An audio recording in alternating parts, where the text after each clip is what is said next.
Welcome back to the Marshall Thundering Herd Dynasty. 9 games in to season number 3. And in the Big 12, we are actually doing pretty well. We have had quite the jump going from the Sun Belt, a lot better competition. But so far, we have held our own. And we are on a win streak at this point.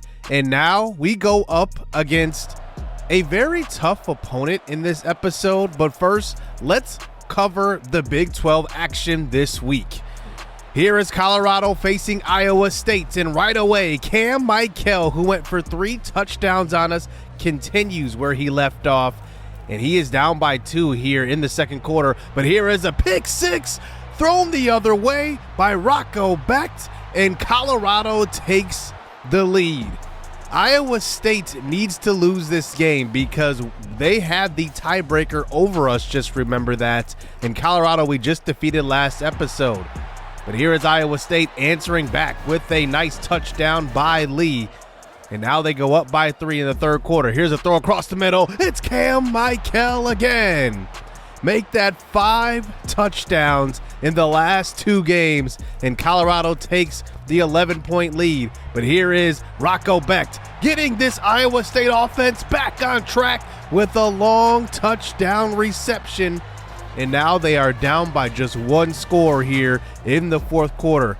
Here is Ryan Staub, though, getting hit on the throw, and this one's going the other way, and a pick 6, and Iowa State will take the lead. Drew Surges goes the other way, and now Iowa State with the lead now late in the fourth. But here is the running game. This is Welch running the football to the right side, and this will set up a field goal from the right hash. This is from about 32 yards out from the 15-yard line, and we'll see if the kicker can come through here and take the lead late, but it is wide to the right. Colorado with a chance to take the lead, and they could not take an advantage. But here is Iowa State back on offense, and nobody's guarding the receiver. Wide left, and Iowa State will go 80 yards the other way for the touchdown. What a comeback here for the Cyclones. Then they go on to win this game 36-28, and their win streak continues. So in the second game of this Big 12 action this week, undefeated West Virginia taking on UCF at home. But UCF comes to play. Here is a draw play, and they will score on one of the opening drives here by the freshman Sidney Valek as he scores now in the second quarter, his second touchdown of the game. And now UCF takes the 2-score lead, up 14-3. But West Virginia, still a top 5 team in the country. But here is number 7 on the opposite side of the ball, intercepting that pass. And West Virginia maybe took UCF a little lightly, because in the third quarter, how about this? A throw to the flats and a wide open number 8 for the touchdown. And how about this? UCF going on the road and going up by 3 scores versus number 4 West Virginia. But here they go. Here's the comeback. You knew it would be coming. There is the first touchdown of the game by West Virginia. And now here we go. Nico Marshall throws to the flats, and that's another touchdown. And now they find themselves only down by 1. And here we go in the fourth quarter, down by 5. Rico throws left side. This one's intercepted. UCF playing defense now. Make that the 3rd INT of the game. And West Virginia gets one more chance now. Down by 8 at this point. Across the 50. Here's a throw deep. And that one's picked off. Marshall is picked off 4 times in this game. And UCF pulls off the major upset here in the Big 12. 24-16 on the road. An amazing development here in this series, but West Virginia, despite the loss, is still first place in the Big 12. They have to basically win out in order to get to the conference championship for sure. But here we go, facing a very tough opponent in 6-3 Arizona. Now, they are not doing so well in Big 12 conference play, but overall, they are really, really good. West Virginia is, like I said, a top 5 team. They're going to drop down after that loss, but we are sitting here at number 15 after beating Colorado last episode, and now we sit pretty in the Big 12 after Iowa State is still there above us, but we can defeat Arizona. I said they were struggling. They're actually doing pretty well. They're 4-2 in conference, and Houston is 4-2. Also, remember, Houston beat us in our first Big 12 game. So there are 2 teams right now in Iowa State and Houston who own the tiebreakers over us. So we have to defeat Noah Fifita and this Arizona offense. So that is really going to be the goal today. And Fifita is going into his senior year, and we know what he is capable of. He is a very, very good quarterback, very solid college quarterback in his own right, and he has a lot of weapons to play with. We all know that, and he's gonna be, out for blood today, because in his senior year he's definitely gonna be looking to obviously, get a Big 12 title, go to the college football playoff. They have a chance. If they win out, they could make the college football playoff, and this would be a big win for them versus a top 15 team at that. Surely they'll probably be ranked if they do defeat us today. Recruiting wise, we have 4 recruits to our name so far. Caleb Uche, the big defensive tackle, who I'm very excited for. Leon Awe, the pass catching tight end out of California. Carl Regis, who could eventually replace Michael Green on the defensive line. And Quincy Hadralahu out of Alabama, who is a do-it-all receiver who I am very, very excited for. Our first 4-star receiver of this series. I've decided to add a new name to the board, and that's Gordon Woods. I really wanted to highlight this because there is a big difference between having a kicker that has high kick power and low kick power. Right now, Will Shoemaker has 79 kick power, and we've missed some kicks so far this year, and I would contribute it to that because a lot of times I don't like to fill the meter up all the way just because I want to be safe. I don't want to shank a kick. And kicking, as you know, is hard in this game, so I'm going to go after another kicker. So here we go now at home here for this matchup versus 6-3 Arizona. So here we go. Can we get our 8th win of the season? Here is Dylan Gilliam with the first carry of the game. Tackled in the backfield, loss of 2. 2nd and 12 now. Here's a quick throw. DeJuan Whitehead catches that one. And now that brings it to a 3rd and 7. Here is pressure on Pennington, trying to buy some time, and he can't get rid of it in time, and it's a 3-and-out here for the Marshall offense. So here is Fifita now. This time, his first pass is out to the middle of the field. That one's caught. Leon Hart Jr. and Patrick Kamalu there for the tackle.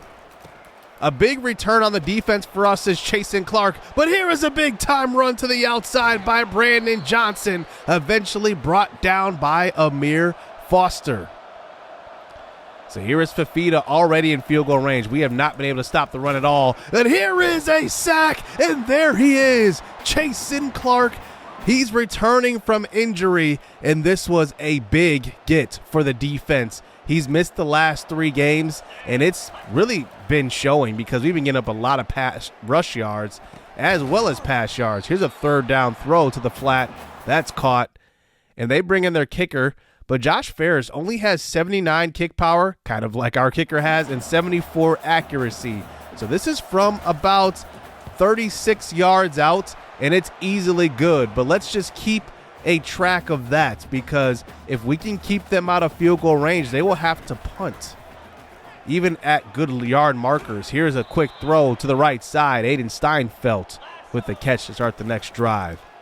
Dylan Gilliam now a 3rd and 3 carry, and he stopped just short of the 1st down, and another 3-and-out for this offense.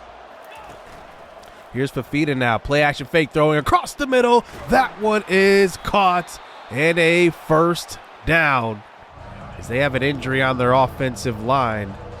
But now they're close to the 50 now. It's a 3rd and 5. Fafita throwing up the seam, and that's another catch and another first down. Fafita is one of the more accurate quarterbacks in this entire NCAA at this point. 3rd and 8 at the 21. Handoff, no play action fake. Peloni Franklin was coming after him, and Fafita smartly gets rid of the ball because that keeps them in field goal range for their kicker, and he knocks it through. So a smart play that time by Fafita, not taking the sack. So here we go on our next drive. 2 3 and out so far as Dylan Gilliam gets a gain of 6. 2nd and 4 now. Pennington trying to step up. He is sacked.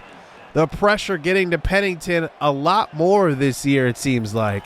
3rd and 11. This time Pennington trying to get rid of the football, and he is hit again. 3 straight 3 and outs to start this game, and we're already in the second quarter. Fafita now throwing. He's going down. It's Michael Green for another sack added to his total. 10 sacks on the year for Michael Green. 3rd and 16. Screen pass out to Brandon Johnson, and there is Chasen Clark. He's making plays today. 2 tackles for loss. That's his second one. He's got a sack. Already 3 total tackles. Back on offense. Here's a deep shot. Play action. Sometimes you just have to switch it up. We go under center. Aiden Steinfeld over the top of the defense, and it is a first down. Inside of field goal range, maybe just on the edge. Here's a quick RPO action over to Trey Allen, and he gets inside the 20 for that catch and run. 1st and 10 again. Here's another quick throw. It's Steinfeld, who's been busy so far this drive. His 3rd catch of the day. Draw play this time. Gilliam bouncing off of a tackler and getting to the 1. And now it is goal to go. This time running a jet sweep. Giving it to Trey Allen. A different look for the offense on the goal line. It's a touchdown. Trey Allen gets us on the board. And surprisingly enough, that will actually give us the lead after the slow start by the offense. So here's Noah Fafita now at his own 13 to start the next drive. Handoff up the middle.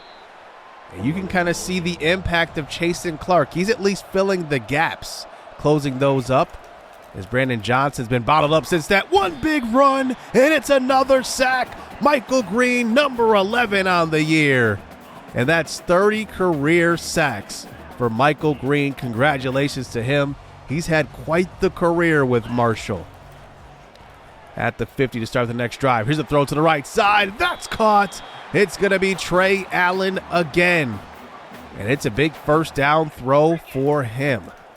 Pennington under pressure. No time to get rid of that one. I have no idea how he got in so fast. 2nd and 19 at the 31. This is a orbit screen. This time to Brian Santana. He picks up a few. And now it is 3rd and 14. At the 26, Pennington throws to the first down sticks, and it's caught. One of the better throws you'll see, and it's a first down. At the 10 now, here's a throw to the end zone, lobbing it up here for Hashim Banagu, 6'4". He can go up and get it, but we do end up settling for 3 on that drive. So here's more pressure on Fafita, starting the next drive, and now our pressure is starting to get to this offensive line. Fafita throws to the right side on the 2nd and very long, and he gets a lot of that yardage back. It's a gain of 19. 3rd and 1, a minute to go here in the first half. Fafita throws up the seam. He's got his tight end again to about the 20, and now they are threatening to score. So now 33 seconds to go here in the first half. 3rd and 3 again, throwing to the tight end, and it's Powell again for a first down. So now Fafita under pressure, getting rid of it and throwing the football out of bounds with 5 seconds to go. They bring in their kicker for the 3rd field goal of the first half, and this one is going to be wide to the right. I talked about the kicker's kick power, but his accuracy is only 74 also, and Ferris misses that one, so he's 2 of 3 today. into the second half now. Here is Brandon Johnson starting out the second half with the carry. And look who's there leading the charge. It's Chasen Clark, as he's really made a difference so far. And now it's 3rd and 2. Handoff, tackled in the backfield. It's Keyshawn Lamont, who had a tackle in the backfield at the quarterback earlier, this time getting the back. So here we go on the next drive. Still a 10-6 lead here for Marshall. It's been a pretty defensive effort so far by both teams. Here is Pennington now getting hit on that throw. He's intercepted. Giving it back to the defense. The pressure has been getting to Pennington all day long, and this time it results in a turnover. So here we go, back on defense. More pressure on Fafita. The 5th sack of the day. Another one for Michael Green. He will get credit for the half sack. 2.5 sacks today from Michael Green. What a game. We still have a whole quarter and a half to go. Fafita throwing to the flats. This one's caught by Johnson, but way out of field goal range. So they will have to put it away to the offense. We have about 85 yards to go here to score on this drive, but it's not going to matter anyway. More defense by both teams. Another punt. It's still 10-6. Both teams showing up on one side of the football, maybe not the other. Fafita throws to the flats. This time, Brandon Johnson gets like a super speed burst that time and picks up the first down. I have no idea what just happened. At the 22, handoff. Brandon Johnson can't get around Chasen Clark for the first down. And now it's a crucial 3rd and 1. Can we hold them to another field goal? Here is a fake jet sweep. This time throwing up the seam. It's Brandon Johnson out of the backfield. It's a touchdown. What a play call that time by the Wildcats. And they do take the lead here in the 3rd quarter. Down by 3 now. Here is Pennington throwing to left side to start the next drive. It's DeJuan Whitehead, who has been quiet today. Running Trey Allen in motion this time. It's a 3rd and 7. We throw to him, and he's got it at the 35, and he's tackled at the 34. We like to run that play concept at least once a game. It definitely works. Sometimes Trey Allen is open on that play. Sometimes he's more of just a decoy. 3rd and 1 at the 24, handing it off to Gilliam, and he is stopped short of the first down. And we're going to bring in Will Shoemaker here for the field goal. And that's what I talk about, that meter. That scares me, not getting that meter all the way up, but I also don't want to miss the field goal. But he knocks it through and ties the ball game up. As we end the 3rd quarter here, this is the last play of the 3rd, and there's a quick throw once again to their tight end. And another first down conversion. In the 4th quarter now, close to the 50. Quick throw across the middle. Fafita has been efficient today. He's taken a lot of sacks, but really hasn't turned the football over. Handoff this time. Another first down run. And now they're into field goal range, at least on the edge of it. Fafita this time, play action fake. Throw into the right side to the back. And he's going to be there for the first down. I thought he was short. So now inside the 15, another carry. And another first down. Arizona is moving the ball well on this drive. This time, RPO action, throwing to the right side. And a good decoy play on that one. Had the whole offensive line shading to the left. Throw back to the right. 3rd and goal. Handoff to Brandon Johnson, who breaks a tackle and spins all the way back to the 10. So that sets up one of these weird field goals again. This is from 27 yards out from the right hash, but the kick is wide to the right. So Brandon Johnson actually maybe did his kicker a disservice, spitting out of that tackle and putting them at a weird yard marker. And now it's still a 13-13 game. Gilliam now with the carry to the right side. That one will go for a gain of 6. And now it's 3rd and 4. Here's a quick throw. It's Hashim Banagu with the catch. And he falls down at about the 32-yard line. And it's a first down as Pennington does surpass 3,000 yards on the season. So now here we go, screen pass set up this time. Brian Santana's got a whole lot of room. He's by himself, the offensive line. I don't know what they were doing on that one. It is a first down. Inside the 20 now. Here is Pennington throwing to the end zone, looking for Steinfeld, and he comes down with it for the touchdown. Oh, look at this. A little chippy in the end zone, and he's calling for the ref there. How about the defense in this game? And now was getting a little chippy between Aiden Steinfeld, the veteran junior tight end, and now we have the touchdown lead. Noah Fafita now in the pocket, trying to escape. He goes down. Payloni Franklin and Zach Traylor were there, and they're all the way back at the 9. 3rd and 15.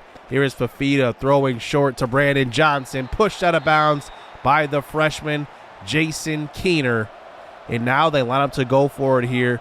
They probably have to.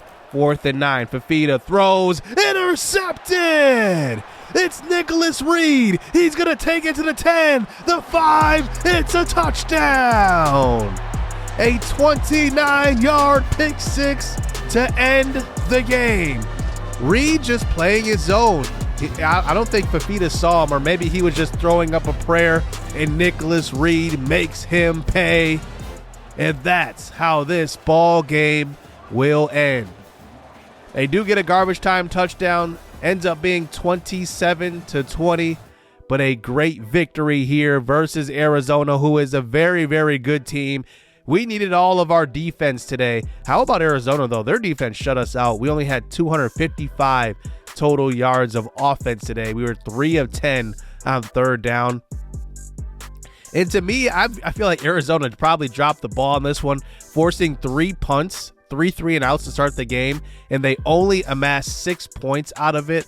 That definitely has to hurt. Jason Clark had a very, very dramatic return from injury.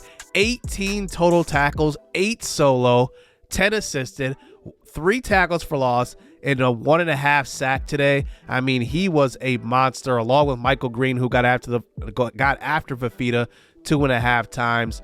But we did do a better job of stopping the run. It wasn't the greatest game, but it was better than what we've seen in the past, allowing only 80 yards rushing by the tailback. So we move on in the week, and it looks like West Virginia drops all the way down to 10, and we go up 4 spots to 11. And there's only really one undefeated team left here in the top 25, and that is Georgia. Here is what the college football playoff would look like at this point. As you can see, we are not in it, but I do want to give a big shout out here to Michael Green. 11.5 sacks. He's having a great season so far. And right now, he is number 1 for best defensive player in the country at this point, which is pretty awesome. How about Zach Traylor getting some votes up there as well? He's also number 1 in the Lombardi Award.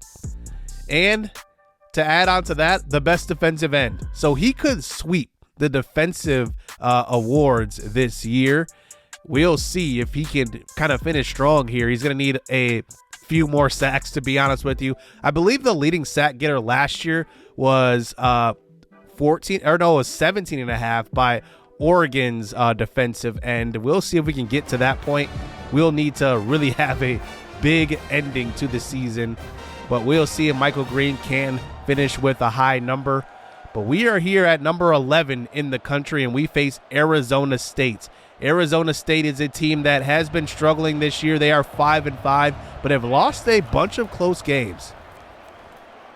So here, let's get to the quick highlights of this game, as we did play the moments in this one. I don't do that too often, but this time I did, as we'll see if we can sweep the Arizona teams here in this episode. Here is Pennington under pressure, getting hit on that play, and now it's a 3rd and 17 at our own 34.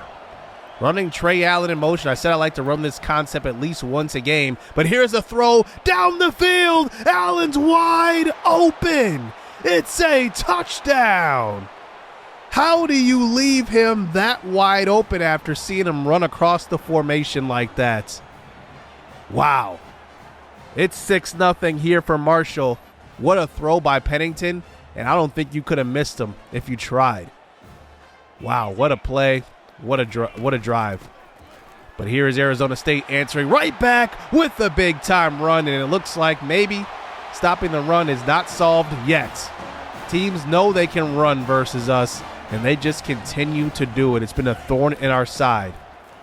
But here is Dylan Gilliam, who has been quiet the last few games. He's going to make his stamp on this game. Here is Courtney Lyles, who checks into the game as Cole Pennington gets hurt with an injury. He has to come out, but Gilliam continues to get into the end zone. That's number 2 on the day. And then Gilliam isn't done here. Here in the first half still, going for number 3. Another carry and another touchdown, I should say. 3 on the day. But let's just take a look at something. You know, I was noticing that there were a lot of injuries in this game, and I noticed that Courtney Lyles and Cole Pennington both go out with broken collarbones. No idea how this happened, but take a look at all of the injuries. Gilliam is out. Nicholas Reed is out. Meeks, Myrick, Darnold, Slappy. That is 6 starters, not including our quarterback, who go out for at least a little bit of time. And that is a ton of injuries. And now we have to finish the game with our 3rd-string quarterback, DeAndre Hendricks, who enters the game. One of our guys in the Season 1's recruiting class. He throws to the right side. That's caught. DeJuan Whitehead. It's a touchdown. And Hendricks is going to have to finish this game out for us, but he does have a commanding 3-score lead here, as Gilliam still scored 3 touchdowns in the first half and kind of put us in position to have a big lead. But we fast forward late here in the 4th. Arizona State only down by 3, an onside kick. It's bobbled, still on the ground, and eventually picked up by Brandon Spadell. I have no idea how that could happen, but we recovered. Now a minute to go in this game. We need to get a first down to hold on to this win. Here's a play-action fake, a throw downfield, and it's caught! Whitehead runs under it. It's a touchdown. They were expecting us to run the football, and we just throw it over the top. That gives us the 10-point lead. We go on to win this game off of that play. And we have some big-time question marks going into the final stage of the season. 45-35 ends up being the final. But, man, we just got hit hard with the injury bug. Cole Pennington, broken collarbone. Courtney Lyles, broken collarbone. DeAndre Hendricks came into the game with 6 of 12 through 2 touchdowns. But still, we are now officially banged up on the year. How about Gilliam? He was hurt for a lot of this game. 6 carries for 6 yards and 3 touchdowns. One of the weirder stat lines you will see. I have no idea how the sim engine did not run the football when playing the moments, when we've been doing that all year. DeJuan Whitehead, 7 for 138, 2 touchdowns. Trey Allen had that touchdown on the opening drive as well.